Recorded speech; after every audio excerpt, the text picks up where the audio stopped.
তোমরা হাত তুলো, হাত তুলে আমাকে বলো তো যে কে কে বিশ্বাস করো যে মিকেল আর্তেতা হচ্ছে গিয়ে ম্যানচেস্টার সিটি বা পেপ গার্দিওলার একটা গুপ্তচর। সে আর্সেনালের কোচ না, সে পেপ গার্দিওলার অ্যাসিস্ট্যান্ট কোচ। না হলে তুমি যখন সিনারিও দেখতে যাবা যে ভাই 22-23, 23-24, 24-25 এই তিনটা সিজনে মধ্যে তারা লিগ চোক করার পরেও, তারা বটল করার পরেও, যখন হচ্ছে কি এই সিজনে এসেও তারা আবারও লিগটা এমন টাইমে এসে বটল করতেছে এবং এমন টাইমে ম্যান সিটিকে এই অপরচুনিটি দিতেছে যে ভাই তারা এখন থেকে যতগুলা গেম আছে সবগুলা যদি জিতে যায় তারা লিগ জিতে যাবে। দেখো, আর্তেতা নিকে নিয়ে আমার কোনো ধরনের অভিযোগ প্রাইমারিলি নাই। I appreciate Arteta in terms of what, কারণ এরকম একটা কোচ যে কিনা ট্যাকটিক্যালি খুব শার্প, সে যখন আর্সেনালের মতো একটা টিমে একটা লম্বা সময় কাটাইতেছে, he is having that opportunity যে ও টিমটাকে নিজের মতো করে বানাইতেছে, টিমটাকে নিজের ট্যাকটিক্সে নিজের ফিলোসফিতে খেলাইতেছে, যে জিনিসটা সে করে আসছে করছে। কিন্তু তারপর যখন এসে এই ধরনের সিনারিও হইতেছে যে তারা ওলভসের এগেনস্টে পয়েন্ট লুজ করতেছে, আর শুধু সেই জিনিসটাই না, এমন ক্রুশাল মোমেন্টে এসে তারা গত 5 ম্যাচের মধ্যে 7 পয়েন্ট লুজ করছে, যেটা কিনা সিটিকে ওই অপরচুনিটিটা দিতেছে ভাই যে সিটি তোমরা যাও লিগ জিতো, পেপ গার্দিওলা আবারও লিগ জিতো, তারপর যা খুশি হবে, সি আর্সেনাল কিন্তু ভালো সিচুয়েশনে আছে। আর্সেনাল কিন্তু লিগে এখনো 1 নম্বরে, তারা চ্যাম্পিয়ন্স লিগে এখনো 1 নম্বরে, কারাবাও কাপের ফাইনালে তো মিকেল আর্তেতা নিয়ে গেছে সেই সব সিচুয়েশনে। তাহলে কোশ্চেনটা ভাই কার উপরে? কোশ্চেনটা কার উপরে যে ভাই তাহলে ওলভসের সাথে যারা কিনা 20 নম্বর পজিশনে, literally without any balance team, যাদের কোনো ব্যালেন্স নাই খেলার মধ্যে, যারা কিনা কোনোভাবেই হচ্ছে গিয়ে নিজেদের হোম গ্রাউন্ডে পর্যন্ত বেনিফিট নিতে পারে না, তারা কিভাবে এই গেমটা ড্র করে বেরোয় গেছে। আর ওলভস ভার্সেস আর্সেনালের গেমের মধ্যে আর্সেনাল ড্র করার পরও হেরে গেছে, এখানে ম্যান সিটি না খেলার পরও জিতে গেছে। তো ওভারঅল আমরা চিন্তা করতে গেলে let's talk about this game. যখন এই গেমটা দেখা স্টার্ট করছে আমি দেখতে পারছি যে আচ্ছা ঠিক আছে, মিকেল আর্তেতা হচ্ছে গিয়ে, যেহেতু ওলভসের এগেনস্টে গেম, সে তার কিছু কিছু প্লেয়ারকে হচ্ছে রেস্ট করছে, কিছু কিছু প্লেয়ারকে হচ্ছে টাইম দিছে। তারপরও আমি দেখতে পারছি যে ভিক্টর গিয়োকারেস হচ্ছে গিয়ে স্ট্রাইকিং পজিশনে স্টার্ট করছে, তার দুই উইংয়ে আছে ননিমা দুয়েকে আর মার্টিনেলি, নাম্বার 10 রোলে খেলতেছে হচ্ছে গিয়ে Bukayo Saka, which was not usual, but then again doesn't matter. Bukayo Saka শুরুতেই হচ্ছে কি একটা ভালো গোল দিছে, ডেক্লান রাইসের ক্রস আসছিল, সেখান থেকে he scored and very clinical গোল। আচ্ছা ঠিক আছে, উই গেট ইট। তারপর যখন আমরা দেখতে পাচ্ছি হিনকাপিয়েকে হচ্ছে গিয়ে আরেকটা গোল স্কোর করতে, এখানে ফুলব্যাক পজিশন থেকে ও হচ্ছে গিয়ে লেফট হাফ স্পেসে ঢুকে গেছে, সেখান থেকে থ্রু আসছে হচ্ছে গিয়ে আহ কার গ্যাব্রিয়েলের মোস্ট প্রবাবলি, সেখান থেকে he scored another goal which was good as well. See দেখো, এই দুইটা গোলের পরে একটা বড় টিম যারা কিনা লিগ টেবিলের 1 নম্বরে আছে, 20 নম্বর টিমের সাথে যে জিনিসটা করতো, যে ওরা সলিড থাকতো, ওরা আরেকটা গোল স্কোর করতো, একটা রুটিন উইন নিয়ে নিত।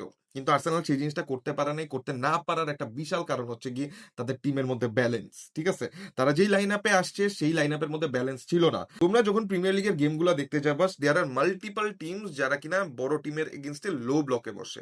এখন আর্সেনালের যে স্কোয়াড আছে এবং আর্সেনালের যেই কি বলবো যে বেঞ্চ পাওয়ার আছে, সেই জায়গায় এরকম লো ব্লক টিমের এগেনস্টে of course you had to be numerically advanced on the বলে খেলা লাগতো, যেখানে কিনা তারা বলটা ডমিনেট করতেছে, তারা পিচটা ডমিনেট করতেছে, এবং তারা পুরো গেমের মধ্যে সাপোজ 600-700 পাস করছে। ঠিক আছে, সেই জিনিসটা এই গেমের মধ্যে আর্সেনালের ওই টেন্ডেন্সিটাই দেখা যায় নাই। আর্সেনাল যখন এই গেমের মধ্যে ডিফেন্ড করছে, তারা ক্লিয়ারিং ডিফেন্ড করছে, যেটা কিনা করার কথা না। They were suppose to take charge, যেটা কিনা তারা সেকেন্ড হাফের মধ্যে উলসকে দিয়ে দিছে যে ভাই যতবারই তারা ডিফেন্স করতেছে দে আর গোয়িং ফর ক্লিয়ারেন্স, যে জিনিসটা আসলে আর্সেনালের সাথে অ্যাটলিস্ট যাচ্ছিল না। আর এইটার সাথে সাথে তুমি যখন চিন্তা করতে যাবা যে তোমার ফ্রন্ট থ্রিতে ভিক্টর গিয়োকারেস আছে, যে কিনা এমন একটা striker who holds up the game for his players. Suppose ও হচ্ছে গিয়ে অপোনেন্টের সেন্টার ব্যাকদেরকে পিন ডাউন করতেছে, এদিক সেদিক মুভ করে হচ্ছে গিয়ে প্লেয়ারদেরকে নিয়ে যেতেছে, যাতে হচ্ছে গিয়ে ইন বিহাইন্ড রানার্স বের হয়। কিন্তু এই জায়গায় মার্টিনেল্লি এবং ননি মাদুয়েকে দুইজনই এমন প্লেয়ার যারা কিনা অন দা বলে, বল না পাইলে তারা হচ্ছে গিয়ে মুভমেন্ট খুবই কম থাকে। They are not someone who are eye pleasing in terms of the ball movements, যারা কিনা ইন বিহাইন্ড রান বের করবে, এই ধরনের সিনারিও। তো সেই জায়গায় ভিক্টর গিয়োকারেসের সাথে ওদের যে লিঙ্ক আপটা, সেটা শুরু থেকেই হচ্ছিল না এবং এটা হওয়ার কথাও না। এই গেমটার মধ্যে স্পেশালি এই গেমের মধ্যে when you are playing Bukayo Saka, যে কিনা ইঞ্জুরি থেকে মাত্র ব্যাক করছে, ইঞ্জুরি থেকে ব্যাক করার পরে এই গেমের মধ্যে মধ্যেও ইনজুরি থেকে বের হয়ে গেছে। So you are risking one of your key players যে কিনা এই ম্যাচের মধ্যেও গ্লো করছে, এবং one of your key creators যে কিনা থ্রু আউট দ্য সিজন তোমার জন্য ক্রিয়েট করে যাচ্ছে। তো ওভারঅল চিন্তা করতে গেলে আর্সেনাল এই জায়গায় মাল্টিপল মিস্টেকস করছে। মাল্টিপল মিস্টেকস যে তাদের হচ্ছে ফ্রন্ট লাইনের যে আহ, কি বলবো যে কম্বিনেশন সেই জিনিসটা হয় নাই। তাদের যে মিডফিল্ডে বুকায়ো সাকাকে খেলানো, দেয়ার কুড হ্যাভ বিন এবারেছে ইজে যে কিনা নাম্বার 10 রোলটাতে আরো ভালো ফুটবল খেলতে পারে, সে ওই জায়গায় খেলতে পারতো। আর একটা ক্লিনিক্যাল প্লেয়ার যে কিনা ইন বিটুইন দ্য লাইনসে খেলতেছে, তাকে হচ্ছে কি ওই জায়গায় খেলানো উচিত ছিল। নট সামওয়ান যে কিনা হচ্ছে গিয়ে জোন 14টাকে ইউজ করবে না, এবারেছে এজে জোন 14টাকে ইউজ করবে। তো ও ওই জায়গায় থাকার কথা ছিল। এই জুবি মেন্ডি এবং ডেক্লান রাইসের যে partnership, I see Declan Rice playing as a RCM rather than a LCM. তো এই জায়গায় ওর আই গেট ইট, যে আচ্ছা ঠিক আছে মিকেল আর্তেতা প্রিফার করে যে ওর রাইট ফুট দিয়ে হচ্ছে গিয়ে ক্রস গুলা করবে, কিন্তু ultimately that's not the strong point. ওই দিকখান দিয়ে স্ট্রেংথে খেললে জিনিসটা আসলে হবে না। তো আর্তেতা এই গেমের মধ্যে যতগুলা মাইনর মিস্টেকস করছে সবগুলা ট্যাকটিক্যাল ছিল। এই গেমের মধ্যে যেহেতু অন দ্য বলে স্ট্রেংথ থাকার কথা, এই গেমের মধ্যে যেহেতু আর্সেনাল ডমিনেট করার কথা, তাহলে এই গেমের মধ্যে হিনক্যাপিয়ে খেলার কথা না, এই গেমের মধ্যে ক্যালাফিওরি স্টার্ট করার কথা। আই গেট ইট, ক্যালাফিওরি হচ্ছে ওন গোল দিয়ে দিছে, কিন্তু বেচারা নামছে 93 মিনিটে, 94 মিনিটে গোল ঠেকাইতে গিয়ে ওন গোল দিয়ে দিছে। You can't say anything about it. আর এই ওন গোলটাও দিছে কার বদলে এসে, ভাই ট্রসার্ডকে নামানো হয়েছে সাকার এগেইনস্টে, তারপর ট্রসার্ডকে বসায় ক্যালাফিওরি নামানো হয়েছে। দ্যাট সিনারিও আমি জানি না যে আসলে আর্তেতা কি চাচ্ছিল, ঠিক আছে, আমি ভেরি কনফিউজড এই ব্যাপারটাতে। তোমরা কেউ যদি ক্লিয়ার হয়ে থাকো অফকোর্স আমাকে জানাইতে পারো যে ভাই এই জিনিসটা চাইছে, বাট আদার দেন দ্যাট এই জায়গায় ক্যালাফিওরি থাকার কথা, হুইজ এ গ্রেট রানার, ঠিক আছে। ও হচ্ছে গিয়ে ওই ফ্রিডমটা ওর উইঙ্গারকে দিত, কিন্তু আলটিমেটলি মার্টিনেলি ইজ সামওয়ান যে কিনা ওই ফ্রিডমটা ইউটিলাইজ করার মতো প্লেয়ার আমার কাছে এখন লাগে না। তো ওভারঅল ওর স্কোয়াড সিলেকশন, ওর ট্যাকটিক্যাল সেট পিস, ওর তো ওভারঅল ওর লাইন আপ সিলেকশন এবং লাইন আপের মাঝখানে কম্বিনেশন, দুইটা জিনিসের একটা জিনিসও হয় নাই, যেই কারণে অফ দা বলে আমরা দেখতে পাচ্ছি Arsenal is not working anymore. Off the বলে যেহেতু ওরা ওয়ার্ক করতে পারতেছে না, ওদের ডিফেন্সিভ এবিলিটি অনেকটা এরকম হয়ে গেছে, দে আর clearing the balls, they are making the blocks, but ultimately second হাফে গিয়ে ওলসই হচ্ছে গিয়ে পজিশন পাচ্ছে। তো তখন প্যারাগুলো আসছে আর্সেনালের এন্ডে।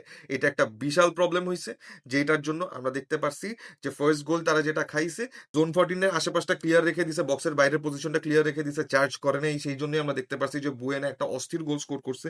আমরা সেকেন্ড গোলটাও যে দেখছি, যেটা কিনা হচ্ছে গিয়ে জোন 14 থেকে বক্সের ভিতর থেকে হয়তো হচ্ছে গিয়ে শট আসছিল, সেখানেও কোনো প্রেস নেই, কারণ ultimately players were out of position, players were not corresponding. তো সেই জিনিসটা থ্রু আউট দ্য সিজনে আমরা দেখতে পারছি যে হইছে। কিন্তু ultimately Arteta has a few hacks, যে ভাই ওরা কর্নার থেকে গোল দিবে। ওরা যে এত গোল দিছে এই সিজনে, most of them were from set pieces. ওরা যে এত গোল দিছে এই সিজনে, ওদের কোনো এইরকম প্লেয়ার নাই who scored a lot of goals, আচ্ছা ঠিক আছে he is our primary scorer.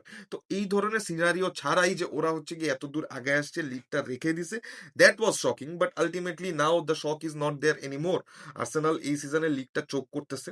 তারা যখন এপ্রিলে সিটির সাথে খেলবে, তখন দেখা যাবে যে সিটি তাদের সাথে কি নাজেহাল একটা সিচুয়েশন করে, এটা খেলার মধ্যে বোঝা যাবে। বাট আলটিমেটলি মিকেল আর্তেতা সিচুয়েশনটা এখন ভালো না। তোমরা আমাকে বলো যে আর্তেতা আসলেই আর্সেনালের কোচ কি না। আর যদি কোনো আর্সেনাল ফ্যান থেকে থাকে of course you can comment down below যে তোমার কি মনে হয়েছে যে তোমাদের প্রবলেমগুলো আসলে কোন জায়গায়। So yes guys, until the next time, tata.